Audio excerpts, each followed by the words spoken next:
Hi, welcome to the Todd and Debra Show. This is episode 54. And episode 53, we just looked it up and discovered that we posted that one About 6 months ago. Yeah, half a year. We can't believe it. Do you remember when you were a kid and you were out playing kick the can or something and your parents yelled out, "Half hour, you're coming in a half hour." Okay. And then it seemed like 5 minutes went by and they made us come in. Every day that we're here in Colorado goes by like just like that, with what we're finding as we explore our new surroundings. It was a great move, even better than we dreamed. The trip here. The trip was easy. The truck was fantastic. Fall off the mountain. Yeah, that was a real plus there. We were thinking Rocky Mountains, us driving a big old Penske truck, but we did not fall off. There was one point in the trip when I thought maybe he took a wrong turn because we were on a different planet, or so I thought. But I found out later it's just that section of Arizona and Utah. And the Red River Valley or something. We'll post it here, along with some video taken through the windshield of a Penske truck, so it might not be the best. But this can just give you a little idea. Every time we take a corner, it was like, oh, that's got to be the end of it. Yeah, that's the end. No, it gets even better. Phenomenal. So thanks for getting us through that other planet situation, glad I could do that. We had fun. We ran into a snowstorm in Vail, which was kind of unexpected.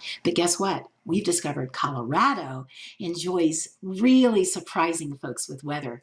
The weather forecast that you look at in the morning when you wake up could be totally different than the actual coming weather. From California, where every day was sunny and whatever, here you really do have to plan your day a little bit more carefully. Exactly. Weather in Southern California, weather in Colorado.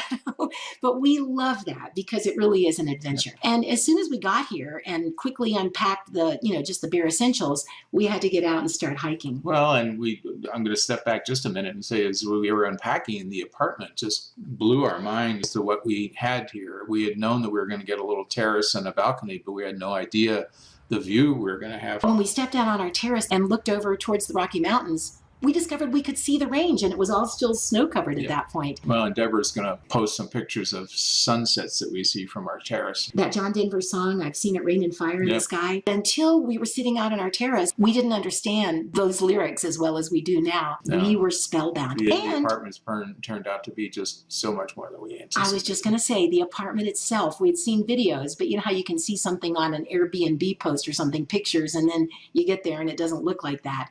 Well, here it looked even better in real life. And then I guess the other big thing is getting outside every day. In Colorado, at least everything here where we are is very much centered around recreation, hiking, biking, boating, skiing, rowing, all those kind of things. And I think that's the other thing that's caught us a little bit is that there is so much to do. Communities here are so big on recreating, on people getting out and doing stuff. Seriously, Colorado is in a class by itself when it comes to active lifestyles and healthy lifestyles. I mean, California is known for healthy lifestyle too, so we thought it would be just pretty much the same. No. In Colorado, as we're taking our hikes around town and things, we see not just entire families on bikes, but entire neighborhoods. They have like certain days of the week where they get together. Okay, it's bike time.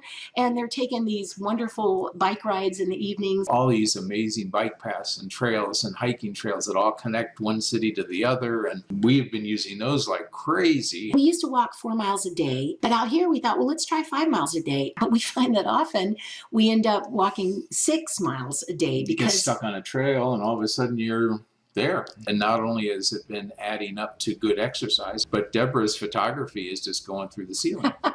And he says that like it's an upbeat thing. So you're just really, no, seriously, this man is so patient because I do love to take photographs and I do take them a lot, but there's so much to take photos of here. One of our first walks, I was just taking videos of the mallard ducks. I saw the female duck turn and look up and she seemed scared and went real fast. So I followed her gaze and discovered these amazing little fox kids. We just didn't know that there would be wild fox right along the residential paths. I said to Todd, "Did you know there would be wild fox out here?" Oh, they got scared. It was just so cute. And then we got to watch them grow up, and now they've already moved out. Yeah, they're on their own. They went out on their own, grew up, went to college, had families of their own. It's just been a plethora of amazing animals to take pictures of. A flock of wild heron were suddenly flying over our heads one day when we were walking just through a residential neighborhood. They're spelling out a W. Now they're spelling VI.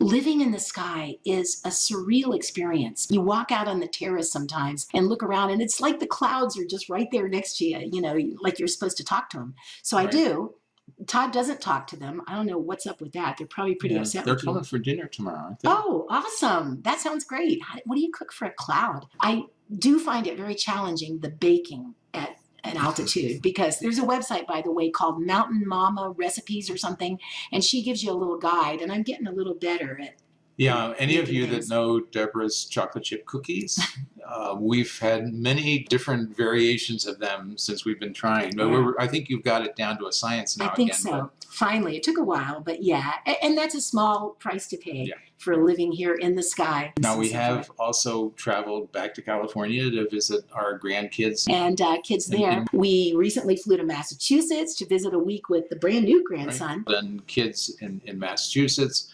And since being here, we found more relatives and friends and other people who have business or relatives or friends in Colorado who've called and said, hey, let's go get coffee. So we've probably had more visitors and coffee since we've been here than the whole 9 years in California. And we're loving that because it's great to see these friends and family, many of whom we hadn't seen for many, many years. Yeah. So it was a great move. We're loving it here, but we're sorry it's been so long getting back to you guys and letting you know we were here. Thank you again for hanging in there with us. If you haven't forgotten who we are, they're probably saying, who are these old people? What are they doing on my YouTube screen or Facebook screen? Did I like that? Unlike, hopefully you're still there. We'll get back on track here, hopefully within the next week. Thank you, as always, so much for watching our show. Bye-bye.